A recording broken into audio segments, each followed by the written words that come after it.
ليه ده هو افضل ماوس في العالم.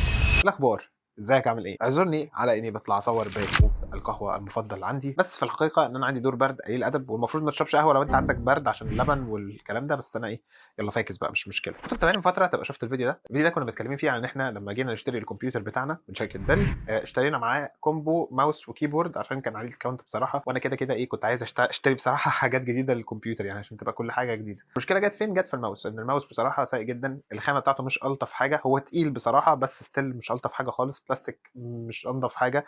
في نفس الوقت برضه ساعات كده بيهيس وبيتصرف من دماغه، فانا اقتنعت حرفيا لا ان انا محتاج ماوس، وان ماشي الكيبورد ظبطت، الماوس ايه لم تظبط معنا يعني. فدلوقتي لما بدور فيها على ماوس مناسب وقع قدامي الماوس ده.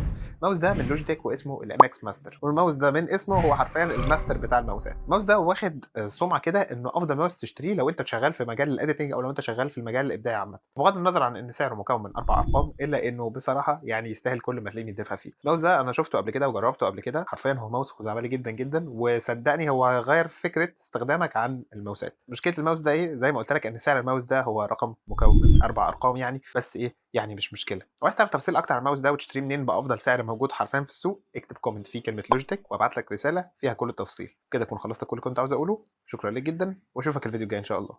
سلام عليكم.